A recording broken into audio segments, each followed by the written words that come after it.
Whether we like it or not, if we want to be effective in our workplaces, or we want to be effective with the people that work under us, or want to be effective in creating organizations or businesses, we need to understand the elements of good team building and what it means to have a team.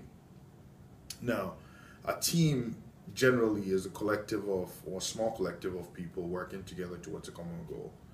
And the advantage to being in a team or being a part of a team is each team member's strength complements each other as you work towards the goal. So you find a good synergy to achieve your goals. And once you have good teamwork going on and you have proper alignment in the team, overall you achieve better results. But let's think about effective teams from our past conversation about the why, the what, and the how. I believe that first and foremost, any team member or any person you take in your organization or take in your team when you're performing a particular activity, whose why does not synchronize with your why is going to be a problem.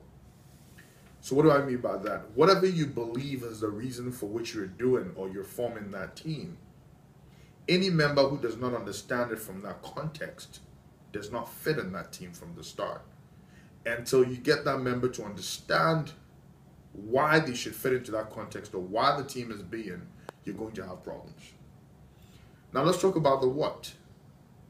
The what is basically the vision, and we're going to talk about vision sharing tomorrow. But let's talk about the vision. What it is you perceive that you're going to achieve. What is it? What are the results that this team is trying to get together? What complements are they going to put together to ensure that they realize that vision or that dream? And then the how then looks at how you can use each person's strength to complement each other, communication between the different team members, ensuring that they don't have conflicts, and a number of other issues. So these things have to be clarified before any team would even work. But even with that, sometimes you may have certain challenges within a team, and you need to understand how to diagnose some of these common problems.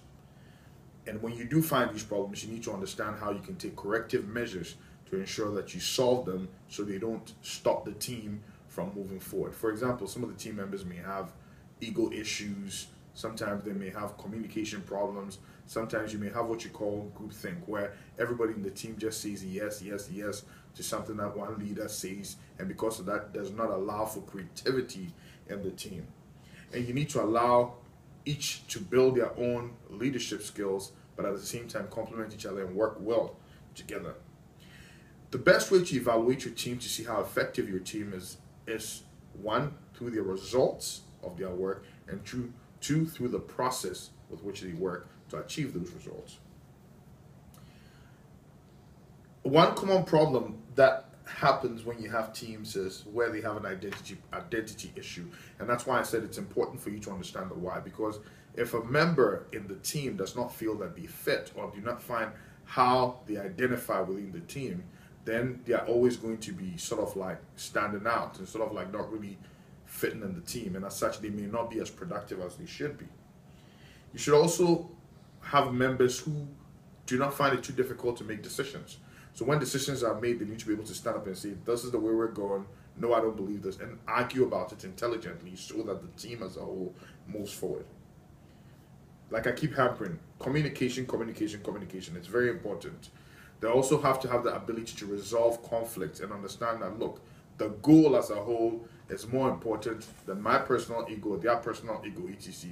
So people should not have a conflict between their personal ideals or their personal goals or their personal wants, and they should not take that or give that more priority to the team's goal.